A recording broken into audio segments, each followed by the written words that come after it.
BJP ने आज गाजीपुर में बूथ विजय अभियान के साथ उत्तर प्रदेश विधानसभा चुनावों का शंखनाद कर दिया। बीजेपी के राष्ट्रीय अध्यक्ष जेपी नड्डा ने वर्चुअल संवाद के माध्यम से इसकी शुरुआत की। गाजीपुर में केंद्रीय मंत्री महेंद्र नाथ पांडे ने बूथ विजय अभियान के वर्चुअल संवाद में भाग लिया और कार्यकर्ताओं के साथ जेपी नड्डा को सुना। इस दौरान मीडिया से बात करते हुए महेंद्र नाथ पांडे ने कहा कि बीजेपी कार्यकर्ता आधारित पार्टी है और आज राष्ट्रीय अध्यक्ष ने बूथ विजय अभियान की शुरुआत की है, जिससे कार्यकर्ताओं को प्रेरणा मिलेगी। मुख्तार अंसारी को ओवैसी और ओम प्रकाश राजभर द्वारा टिकट दिए जाने की बात पर पूछे गए सवाल के जवाब में उन्होंने कहा कि ये पार्टियां बाहुबल, धन बल और जातिगत राजनीति करती हैं क्योंकि उनके पास कर्म बल नहीं है। वहीं ब्राह्मण वोट की राजनीति को लेकर केंद्रीय मंत्री का कहना था कि ब्राह्मण सबका है और विवेकशील है। वो देख रहा है कि मोदी जी के नेतृत्व में देश आगे बढ़ रहा है। मायावती पर निशाना साधते हुए महेंद्र नाथ पांडे ने कहा कि जो महोदया आज सम्मेलन कर रही हैं, मेरे पास एक लंबी फहरिस्त है कि 2007 से 2012 के बीच इस वर्ग के लोगों पर कितना फर्जी मुकदमा किया गया है।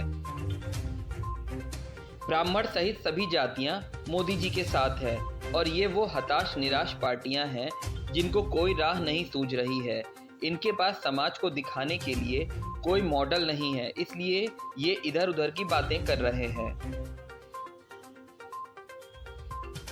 जैसे देशों के और स्कैंडिनेविया के देशों की टीकाकरण कर सकते हैं, ये ताकत गोवा, सिक्किम, दादरा एवं नागर हवेली में 100% नागरों को कम से कम एक डोज लगा, फर्स्ट डोज लगा, वैक्सीन पूरा हो चुका है।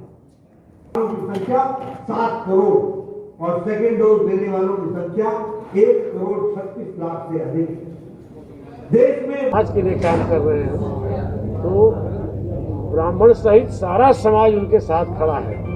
ये वे निराश हताश पार्टियां हैं जिनको कोई राह नहीं सूझ रही है, कोई जनाधार उनका बढ़ नहीं रहा है, लगातार घट रहा है, तो वो हाथ पांव चला रही है, उसका कोई प्रभाव पड़ने वाला नहीं है। समाजवादी पार्टी, मैं पुनः कहूँगा कि इन पार्टियों ने अपने कर्म और सेवा का कोई गुड रिकॉर्ड नहीं रखा और वो परेशान हैं भाजपा के केंद्र और राज्य सरकारों के अच्छे कार्यों से। तो जाति पाति के तरफ हाथ पांव चला रहे हैं, लेकिन समाज की सभी जातियां इस समय अपनी भलाई, देश की भलाई, प्रदेश की भलाई, लोगों के सुख दुख में जिसे सक्षम पा रही है वो है उत्तर प्रदेश की भाजपा सरकार, देश की भाजपा सरकार उसके साथ है। इसलिए ये पॉलिटिकल पार्टियों का अपना अपना कार्य करने का अधिकार है सबको, लेकिन उसका असर समाज में नहीं पड़ने वाला। और जहाँ तक आपने एक जाति के उल्लेख किया, तो उस समाज के लोग जिन महोदया कार्यक्रम कर रही हैं, मेरे पास एक लंबी फहरिस्त है कि 2007 से 12 में जितने फर्जी मुकदमे हुए थे और जो अम्बेडकर पार्क में जो बेचारे लोग जुटे थे वो प्रायश्चित कर रहे थे, वो उन्हीं समाज के लोग झेले थे। तो ये सब चीज़ें हैं और सब चीज़ें समाज खुली आंखों देख रहा है। यह उन पार्टियों की विफलता है कि देश आज़ादी के 75वें वर्ष में जा रहा है और इनके पास अपने काम का एजेंडा नहीं है, कोई रिकॉर्ड नहीं है, समाज को दिखाने के लिए कोई मॉडल नहीं है, सिवाय इधर उधर के रास्ते तलाशने के। 2022 में उत्तर प्रदेश में चुनाव के मुख्य मुद्दे 2 होंगे और तो मुद्दे बहुत से जुड़ेंगे, लेकिन मेरे समझ से 2 मुख्य मुद्दे हैं कि विकास और कानून व्यवस्था।